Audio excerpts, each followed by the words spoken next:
അസ്സലാമു അലൈക്കും വറഹ്മത്തുള്ളാഹി വബറകാതുഹു. വഅലൈക്കും അസ്സലാം വറഹ്മത്തുള്ളാഹി വബറകാതുഹു. ഉസ്താദല്ലേ, ഉസ്താദ് ഒരു ചെറിയ സംശയം ഈ മോതിരവുമായി ബന്ധപ്പെട്ടിട്ടുള്ള. ഇപ്പോൾ നമ്മളിപ്പോൾ ഈ മോതിരം ഇടുമ്പോൾ ഈ മോതിരത്തിൻ്റെ മുകളിൽ പേരെഴുതുന്നൊരു പരിപാടിയുണ്ട്. അത് അധികവും കാണുന്ന സ്ത്രീകളാണ്. സ്ത്രീകൾ അതിൻ്റെ മുകളിൽ ഇങ്ങനെ പേരെഴുതി വെക്കുമല്ലോ, പലവരെ പേര് എഴുതി. ചിലപ്പോൾ സ്വന്തം പേരേക്കാരം, ചിലപ്പം ഭർത്താവിൻ്റെ പേരേക്കാരം. അങ്ങനെ എഴുതാൻ പറ്റുമോ പറ്റൂലേ? അങ്ങനെ പറ്റുകയാണെങ്കിൽ തന്നെ ഇപ്പം നമ്മളെ ഇപ്പോൾ ഒരു സ്ത്രീയുടെ ഭർത്താവിൻ്റെ പേര് മുഹമ്മദ് എന്നാണെങ്കിൽ ആ മുഹമ്മദ് എന്ന അയിമ എഴുതാൻ പറ്റുമോ? കാരണം അങ്ങനെ എഴുതി കഴിഞ്ഞാൽ ആ പേര് പ്രധാനപ്പെട്ട ഒരു പേരാണ്, നബിതങ്ങളെ പേരാണല്ലോ, അതിന് ബഹുമാനം ഒരുപാടുണ്ട്. അപ്പോൾ അതുകൊണ്ട് ആ പേര് എഴുതിയിട്ട് അതിട്ട് കൊണ്ട് അവർ കക്കൂസിൽ ഒക്കെ പോവുമല്ലോ. അപ്പോൾ ബാത്റൂമിലൊക്കെ ഈ പേരിട്ടിട്ട് ഉപയോഗിച്ചിട്ട് പോയാൽ അത് ബുദ്ധിമുട്ടല്ലേ? അതിനെ പറ്റി ഇമാമിങ്ങൾ എന്താ പറഞ്ഞിട്ടുള്ളത്? അങ്ങനെ അനുവദിക്കുമോ ഇല്ലേ? ഇൻഷാ അല്ലാഹ് ഉസ്താദ് വിശദീകരിക്കും.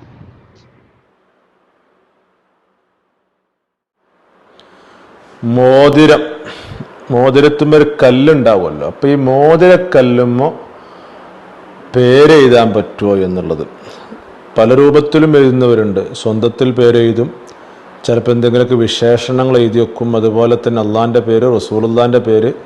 ഇപ്പോൾ സ്ത്രീകളാകുമ്പോൾ അവർക്ക് ഇഷ്ടപ്പെട്ട അവരുടെ ഭർത്താവിൻ്റെ പേര്, മക്കളെ പേര്, ഇങ്ങനെയൊക്കെ ചിലപ്പോൾ എഴുതി വെച്ചുകൂടായില്ല. അപ്പം അങ്ങനെ എഴുതാൻ പറ്റുമോ? അങ്ങനെ പറ്റുകയാണെങ്കിൽ തന്നെ ഒരാളുടെ പേര് മുഹമ്മദ് ആണെങ്കിൽ അപ്പോൾ അയാളുടെ സ്വന്തത്തിൽ മുഹമ്മദ് എന്നാണ് ഈ പേരെങ്കിലും റസൂലുള്ളാൻ്റെ പേരല്ലേ? ഭർത്താവിനുള്ള സ്നേഹം കൊണ്ട് അങ്ങനെ എഴുതുമ്പോഴും അപ്പോഴും ഭർത്താവിൻ്റെ പേര് മുഹമ്മദ് ആണെങ്കിലും അത് റസൂലുള്ളാൻ്റെ പേരല്ലേ? അപ്പം അത് ബാത്റൂമിലേക്ക് പ്രവേശിച്ച് കൊണ്ടുപോകാൻ പറ്റും. ഇങ്ങനെ തുടങ്ങിയിട്ട് ഒരുപാട് സംശയങ്ങളൊക്കെ അവിടെ കയറി വരും. ഇതൊക്കെ കർമ്മശാസ്ത്ര പണ്ഡിതന്മാർ വിശദീകരിച്ചിട്ടുണ്ട്. ഏതായാലും ഇങ്ങനെ ഒരു മോതിരത്തിൻ്റെ കല്ലുമേൽ പേര് നമുക്ക് ഇഷ്ടമുള്ള രൂപത്തിലൊക്കെ എഴുതാൻ പറ്റും. അത് എങ്ങനെ എഴുതാം? നമ്മുടെ സ്വന്തത്തിൽ പേരെഴുതാം, അതല്ല എൻ്റെ അള്ളാൻ്റെ പേരെഴുതാം, റസൂലുള്ളാൻ്റെ പേരെഴുതാം. ഇതൊക്കെ പറ്റും എന്ന് മാത്രമല്ല അതൊരു കറാഹത്ത് പോലും ഇല്ല എന്ന് മഹാനായ ഇമാം ഷർവാനി റളിയല്ലാഹു അൻഹു തുഹ്ഫ വിശദീകരിച്ചുകൊണ്ട് ആശിയത്തു ഷർവാനിയുടെ 4-ാം വാള്യത്തിൻ്റെ 128-ാമത്തെ പേജിൽ 129-ാമത്തെ പേജിൽ വ്യക്തമായിട്ട് പറയുന്നുണ്ട്. വലാ യുക്റഹു നഖ്ഷുഹു ബിസ്മി നഫ്സിഹി ഔ കലിമത്തി ഹിക്മത്തിൻ ഔ ബിസ്മില്ലാഹി തആല ഔ ഇസ്മി റസൂലിഹി സല്ലല്ലാഹു അലൈഹി വസല്ലം. ഉണ്ടോ? അപ്പോൾ റസൂലുള്ളാൻ്റെ പേര് എഴുതാ, അള്ളാൻ്റെ പേര് എഴുതാ, അതുപോലെ തന്നെ നമ്മുടെ പേര് എഴുതാ, സ്വന്തം പേരും എഴുതാ, ബിസ്മി നഫ്സിഹി, അങ്ങനെ ഇനി ഭർത്താവിൻ്റെ പേരോ അങ്ങനെ ഒക്കെ എഴുതാ. അതുകൊണ്ട് എന്തില്ല, ഒരു കറാഹത്ത് പോലും ഇല്ല എന്ന് വ്യക്തമായിട്ട് പറയുമ്പോൾ നജസ്സുമായി പുരളുമെന്ന് പേടിയുണ്ടെങ്കിൽ അപ്പം എന്താകും? അത് ബാത്റൂമിലേക്ക് പ്രവേശിക്കുന്ന സമയത്ത് ഇപ്പം സ്ത്രീകളെ സംബന്ധിച്ചിടത്തോളം ഇപ്പോൾ ഏത് വിരലിലും മോതിരിടാൻ പറ്റും. പുരുഷന്മാർക്ക് വേണമെങ്കിൽ വലത്തെ കൈയിലാണ് സുന്നത്ത്, ചെറുവിരലിലാണ് ഏറ്റവും നല്ലതെന്ന് പറയുമ്പോൾ ഇടത്തെ കൈയിലും ചെറുവിരലിലൊക്കെ പറ്റുമല്ലോ. അപ്പം അങ്ങനെ ആകുമ്പോൾ അതുമേലൊക്കെ മോതിരിടുന്ന സമയത്ത് അതിന് ഇതുപോലെ എൻ്റെ വന്ദിക്കപ്പെടുന്ന ആദരിക്കപ്പെടുന്നവരുടെയൊക്കെ പേരുണ്ട് എന്നുണ്ടെങ്കിൽ അത് ഈ പറയുന്ന മനോഹരം ചെയ്യുമ്പോൾ നജസ്സുമായൊക്കെ പുരളും. അപ്പം അങ്ങനെയൊക്കെ സാധ്യത ഉണ്ടെങ്കിൽ അത് ഹറാമാകും. അപ്പം അങ്ങനെ ചെയ്യാൻ പാടില്ല എന്നുള്ളത് നിഹായ വിശദീകരിച്ചുകൊണ്ട് മഹാനായ ഇമാം ശബ്രാൻ മല്ലിസി റഹിമഹുല്ല ആശിയത്തു നിഹായിൽ വ്യക്തമായിട്ട് പറയുന്നുണ്ട്.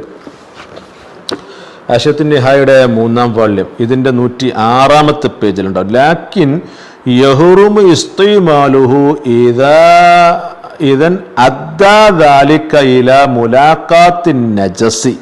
ആണ്ടോ, നജസുമായി കൊണ്ട് കൂടിക്കലരല്, കൂടിച്ചേരല്, ഇങ്ങനെയൊക്കെ ഉണ്ടാകുമെന്നാകുമ്പം എന്താകും? അതിൻ്റെ ഉപയോഗം ഹറാമാകും. അപ്പോൾ ശ്രദ്ധിക്കണം. അപ്പോൾ പിന്നെ അത് ബുദ്ധിമുട്ടാണ്. അതെങ്ങനെ? കഅല്ലബിസഹു ഫിൽ യസാരി. ഉണ്ടോ, മുദ്രം ധരിച്ച ഇടത്തെ കൈമലാണ്. അപ്പം ഇടത്തെ കൈ മുദ്ര വെച്ച് കഴിഞ്ഞാൽ വസ്തൻജാ ബിഹാ ബിഹൈസു ഫസല മാ അൽ ഇസ്തിൻജാ ഇലൈഹി. അപ്പം നജസ് ആ കൈയിലേക്ക് പുരളുമല്ലോ. അപ്പം അങ്ങനെ വരുന്ന സമയത്ത് അങ്ങനെ ആവുമ്പം ഹറാമാകും. അതൊന്നും ഇല്ലാത്തൊരു ഘട്ടമാണ് എന്നുണ്ടെങ്കിൽ അങ്ങനെ ഈ പറയുന്ന പേര് എഴുതി വെക്കാം, അങ്ങനെയൊക്കെ ചെയ്യാം, കുഴപ്പമൊന്നുമില്ല എന്നുള്ളത്, കറാഹത്ത് പോലും ഇല്ല എന്നുള്ളത്. അപ്പോൾ പിന്നെ ഇവിടെ ഒരാൾ എൻ്റെ പേര് മുഹമ്മദാണ്, പക്ഷെ റസൂലുള്ളാൻ്റെ പേരാകുമ്പോൾ അപ്പോൾ പിന്നെ അയാൾക്കത് ബാത്റൂമിലേക്ക് കൊണ്ടുപോകാൻ പറ്റുമോ? കാരണം അത് അയാളുടെ പേരാണ്, പക്ഷെ റസൂലുള്ളാൻ്റെ പേരാണല്ലോ. അപ്പോൾ അയാൾക്ക് പേരിട്ടതും റസൂലുള്ളാന്റെ പേര് ഓർത്തിട്ടില്ലാണ് ആ പേരിട്ടതും അയാൾക്ക് ഉണ്ടാകുക. അപ്പൊ അങ്ങനെയാകുമ്പോൾ അവിടെയൊക്കെ ഇബ്നു ഹജർ ഹൈതമി റളിയല്ലാഹു അൻഹു അവിടുത്തെ മൻഹജുൽ ഖവീമിലൊക്കെ പറയുന്നുണ്ട്, എന്താണോ ഉദ്ദേശിച്ചത് അതിനനുസരിച്ച് കൊണ്ടായിരിക്കും ഉണ്ടാകുക. അയാളുടെ പേര് എൻ്റെ ഒരു പേരാണ് എന്ന അടിസ്ഥാനത്തിലാണ് അയാൾ എഴുതിയതെങ്കിൽ, അല്ലെങ്കിൽ ഈ പറയുന്ന ഭാര്യ ഭർത്താവിൻ്റെ പേര് എന്നുള്ള ആ ഒരു കൺസെപ്റ്റിൽ അങ്ങനെയാണ് എഴുതി വെച്ചെങ്കിൽ റസൂലുള്ളാഹി എന്നുള്ളതൊക്കെ ഉദ്ദേശിച്ചിട്ടില്ല. അങ്ങനെയല്ല, ഭർത്താവിൻ്റെ പേരാണ്, അല്ലെങ്കിൽ ഇത് എൻ്റെ പേരാണ്, അല്ലെങ്കിൽ നമുക്ക് വേണ്ടപ്പെട്ട ആളുടെ പേര്, അങ്ങനെ ആ ഒരു അടിസ്ഥാനത്തിൽ, അതായത് തഅലീം, ഒരു ബഹുമാനം എന്നുള്ള ഒരു രൂപത്തിലല്ല അവിടെ എഴുതിയത്. അതുപോലെ തന്നെ ആ ഒരു രൂപത്തിലല്ല എന്നുണ്ടെങ്കിൽ അതുകൊണ്ടൊന്നും പ്രശ്നം വരൂല. അപ്പം അതുകൊണ്ട് ഉദ്ദേശം എന്താ നോക്കണം. ബഹുമാന സൂചകമായിട്ടാണ്. അപ്പൊ റസൂലുള്ളാഹിന്റെ പേര് ഉദ്ദേശിച്ചിട്ട് എഴുതി തന്നെയാണ്. അയാളെ പേര് മുഹമ്മദാണ്, പക്ഷെ റസൂലുള്ളാഹി ഉദ്ദേശിച്ച് എഴുതിയാണ്, അപ്പോൾ ബാത്റൂമിലേക്ക് കൊണ്ടുപോകാൻ പറ്റൂല, അല്ലെങ്കിൽ പ്രശ്നം വരില്ല എന്ന് മഹാനായ ഖാത്തിമുൽ മുഹഖഖീൻ ഇബ്നു ഹജർ ഹൈതമി റളിയല്ലാഹു അൻഹു അവിടുത്തെ മൻഹജുൽ ഖവീമിന്റെ 105-ാമത്തെ പേജിൽ പറയുന്നുണ്ടോ, ഇൻ ഖസദ ബിഹിൽ മുഅല്ലമ ഔ ദല്ലത്ത് അലാ ദാലിക ഖരീനത്തുൻ. അതിപ്പോ പാടില്ലാതെ കൊണ്ട് ബാത്റൂമിലേക്ക് പോകാൻ പറ്റൂല എന്ന് പറയുന്നത് എങ്ങോട്ടാണ്? അതുകൊണ്ട് ബഹുമാനം എന്നുള്ളത് അവൻ കരുതുമ്പോഴാണ്. ആ ബഹുമാനം എന്നുള്ളത് അവൻ്റെ, അപ്പൊ അതിനുവേണ്ടി എഴുതിച്ചാണ്, അങ്ങനെ ആവാൻ പറ്റൂല. അല്ലെങ്കിൽ അതിലേക്ക് വ്യക്തമായിക്കൊണ്ടുള്ള ഒരു സൂചന, അല്ലെങ്കിൽ ഒരു ധാരണയൊക്കെ അതിലേക്ക് വരണം. അതാണ് കരീനത്തുൻ, അതിലേക്കൊരു വ്യക്തമായിട്ടൊരു സൂചനയൊക്കെ ഉണ്ടാവണം. അങ്ങനെയൊക്കെ ആവുമ്പോൾ എന്താവുള്ളൂ, തെറ്റാവുള്ളൂ. അപ്പൊ അങ്ങനെ ബഹുമാനം ഉദ്ദേശിച്ചിട്ടില്ലെങ്കിൽ, അങ്ങനെ ഉദ്ദേശം ഇല്ല എന്നുണ്ടെങ്കിൽ അതുകൊണ്ട് യാതൊരു കറാഹത്തും വരൂല എന്നുള്ളത് മൻഹജുൽ ഖവീം വിശദീകരിച്ചുകൊണ്ട് മഹാനായ ഇമാം ഖുർദി റളിയല്ലാഹു അൻഹു അവിടുത്തെ മവാഹിബുൽ മദനിയ എന്ന പേരിൽ അറിയപ്പെടുന്ന ആഷത്തുൽ കുബ്രയിലും പറയുന്നു. ആഷത്തുൽ കുബ്രയുടെ 2-ാം വാള്യം ഇതിന്റെ 656-ാമത്തെ പേജിൽ ഉണ്ടോ, ഖറജ മാ ഇദാ ഖസദ ബിഹി ഗൈറുഹു ഫലാ കറാഹത. അപ്പൊ അങ്ങനെ ഒരു ബഹുമാനം എന്നുള്ള അദ്ദേഹത്തിന് ഉദ്ദേശം വന്നിട്ടില്ല, അല്ലെങ്കിൽ അവർക്ക് അങ്ങനെ ഉദ്ദേശം വന്നിട്ടില്ല, അപ്പൊ സ്വന്തം പേര് എന്നുള്ള അടിസ്ഥാനത്തിൽ എഴുതിയതാണ്. അങ്ങനെ ആകുമ്പോൾ അതുകൊണ്ട് യാതൊരു കറാഹത്തോ ഒന്നും വരുന്നില്ല. അപ്പൊ അവിടെ കറാഹത്തൊന്നും വരില്ല. അപ്പൊ അവിടുത്തെ ഉദ്ദേശങ്ങൾ നോക്കിയിട്ട് തന്നെയാണ്, ആ ബഹുമാനം എന്നുള്ള ഉദ്ദേശം വെക്കുമ്പോഴാണ് ഈ പ്രശ്നങ്ങളൊക്കെ വരിക എന്നുള്ളത്.